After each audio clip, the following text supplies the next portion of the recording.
అందరికీ నమస్కారం. సూర్యవంశానికి చెందిన నాభాగుడి చరిత్రను చెప్పుకుందాం. వైవస్వత మనువుకు ఇక్ష్వాకుతో కలిపి 10 మంది పిల్లలు. వారిలో ఒకడు నభగుడు. నభగుడి కొడుకే నాభాగుడు. సూర్యవంశపు రాజులందరూ క్షత్రియులే అయినప్పటికీ గొప్ప జ్ఞానవంతులు, వేదాంగాలను అభ్యసించిన వారు.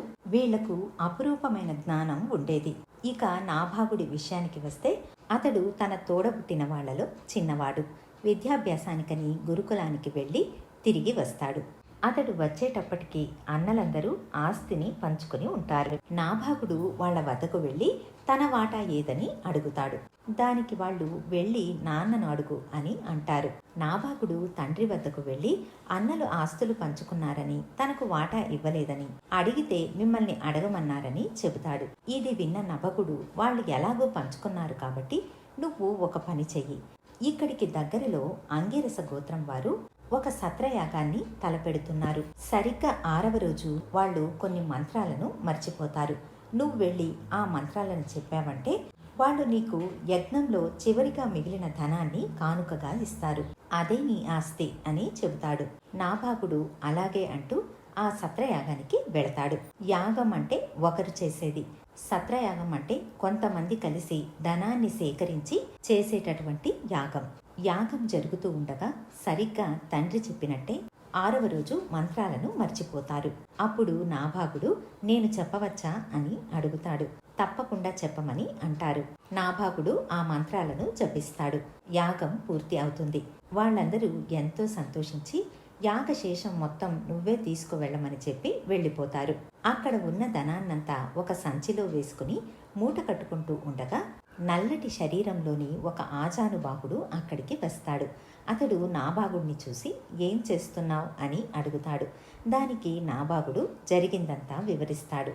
అప్పుడు ఆ వ్యక్తి యాగశేషం నాకు చెందింది కాబట్టి నువ్వు తీసుకోవడానికి వీల్లేదు అని అంటాడు. నాభాగుడు ఆశ్చర్యపోయి ఇక్కడ యాగం చేసిన వారే యాగశేషాన్ని నన్ను తీసుకుని వెళ్ళమన్నారు అని అంటాడు. అప్పుడు నల్లటి ఆకారంలో ఉన్న ఆ వ్యక్తి అయితే ఒక పని చేయి, వెళ్ళి మీ నాన్ననే అడుగు అని అంటాడు. నాభాగుడు సరే అని తండ్రి వద్దకు వస్తాడు.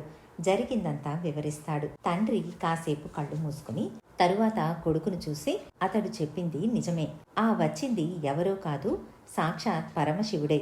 యాగశేషం పరమశివుడికే చెందాలి అని అంటాడు.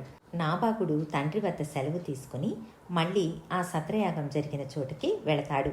అక్కడ ఆ వ్యక్తిని చూసి నమస్కరించి క్షమించండి, మీరు చెప్పింది నిజమే అని మా నాన్నగారు అన్నారు.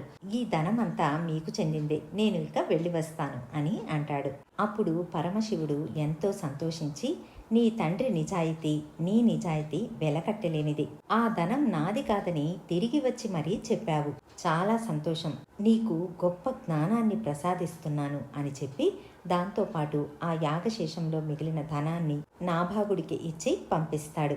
ఇదండి నాభాగుడి నిజాయితీని తెలిపే ఒక మంచి కథ. నాభాగుడి కొడుకే అంబరీషుడు. అంబరీషుడి కథ మనందరికీ తెలిసిందే. అంబరీషుడు గొప్ప విష్ణుభక్తి పారాయణుడు. 7 ద్వీపాలను పరిపాలించిన చక్రవర్తి. ఇతడి పరిపాలనలో ప్రజలు ఎంతో సుఖశాంతులతో వర్ధిల్లారు. అంబరీషుడు ప్రతిరోజు స్వయాన తన చేతులతో దేవుడి మందిరాన్ని ఊడ్చేవాడు. దేవుడి గురించిన విషయాలను మాత్రమే చెవిలో వేసుకునేవాడు. ప్రతిరోజు పూజలు చేస్తూ ఎల్లప్పుడూ మనసులో దేవుడినే ఆరాధిస్తూ ఉండేవాడు. అంబరీషుడు ఏకాదశి వ్రతాన్ని చాలా నియమంగా చేసేవాడు. ఒక ఏడాది గొప్ప సంకల్పం చేసుకుని ఏకాదశి వ్రతాన్ని ప్రారంభించాడు. ఏకాదశి రోజు కఠినమైన ఉపవాసాన్ని చేసి మరుసటి రోజైన ద్వాదశి నాడు మునులందరినీ భోజనానికి పిలిచి తాను కూర్చోబోతూ ఉండగా దూర్వాసముని అక్కడికి వస్తాడు. దూర్వాసముని ఎవరో కాదు, శివుడి అవతారమే. దూర్వాసమునికి కోపం చాలా ఎక్కువ. దూర్వాసముని వచ్చిన వెంటనే అంబరీషుడు అతడికి ఎదురు వెళ్ళి ఆతిథ్యానికి పిలుస్తాడు. అప్పుడు దూర్వాసముని నేను యమునా నదిలోకి వెళ్ళి స్నానం సంధ్యావందనం చేసి వస్తాను అని చెప్పి వెళతాడు. అంబరీషుడు వేచి ఉంటాడు. కానీ దూర్వాసముని ఎంతసేపటికి తిరిగి రాలేదు. ద్వాదశి గడియలు మీరిపోతున్న సమయం వస్తోంది. అయినా దూర్వాసముని రాలేదు. ద్వాదశి గడియలు ముగిసే లోపల ఆహారాన్ని తీసుకుంటేనే ఏకాదశి వ్రతం పూర్తయి దాని ఫలితం దక్కుతుంది. ఏం చెయ్యాలో తెలియని అంబరీషుడు అక్కడ ఉన్న పెద్దలను మునులను సలహా అడుగుతాడు. దానికి వాళ్ళు ఒక గ్లాసు నీళ్లు తాగినట్లయితే కనుక ఏకాదశి ఫలం దక్కుతుంది, తరువాత భోజనానికి అతిథి కోసం వేచి ఉండవచ్చు అని అంటారు. సరేనని అంబరీషుడు ఒక గ్లాసు నీళ్లు తాగుతాడు.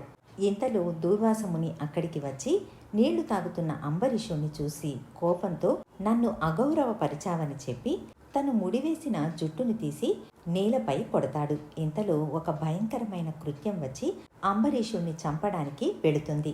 ఇంతలో అంబరీషుడు ఏమీ మాట్లాడకుండా కళ్ళు మూసుకుని దేవుణ్ణి ధ్యానిస్తాడు. సుదర్శన చక్రం వచ్చి ఆ కృత్యాన్ని చంపి దూర్వాసముని వైపుకి వెళుతుంది.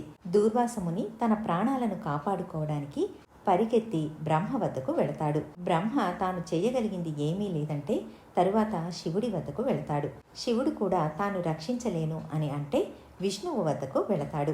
విష్ణువు తాను చేయగలిగింది ఏదీ లేదని అంటే ఆశ్చర్యపోయిన దూర్వాసముని, ప్రభు, సుదర్శన చక్రం నీదే కదా, వెనక్కి తీసుకో అని అంటాడు. అప్పుడు విష్ణువు, సుదర్శన చక్రం నాది అయినప్పటికీ నేను భక్తుల పరాధీనుణ్ణి కాబట్టి నిన్ను రక్షిస్తే నా భక్తుడైన అంబరీషుడే రక్షించాలి అని అంటాడు. దూర్వాసముని మళ్ళీ అక్కడి నుంచి అంబరీషుడి వద్దకు వెళ్ళి సుదర్శన చక్రాన్ని ఎలాగైనా శాంతింపచేయమని వేడుకుంటాడు. అంబరీషుడు భక్తితో కళ్ళు మూసుకుని సుదర్శన చక్రాన్ని పరిపరి విధాలుగా పొగిడి శాంతింపచేస్తాడు. దూర్వాసముని అలా అంబరీషుడి వద్దకు చేరుకునేటప్పటికీ సరిగ్గా 1 సంవత్సరం అయి ఉంటుంది. ఆ రోజు కూడా ఏకాదశి. అప్పటి వరకు అంబరీషుడు అతిథిని వదిలి ఎలా భోంచేయడమని సంవత్సరం పాటు భోజనం చేయకుండా 1 గ్లాసు నీళ్లతోనే గడుపుతూ ఉంటాడు. మరుసటి రోజు ద్వాదశికి అంబరీషుడు దూర్వాసముని ఇద్దరూ భోజనం చేసి వ్రతాన్ని సమాప్తి చేస్తారు. ఇదండి అంబరీషుడి కథ. మళ్ళీ మరొక మంచి కథతో మీ ముందుంటాను. ధన్యవాదాలు.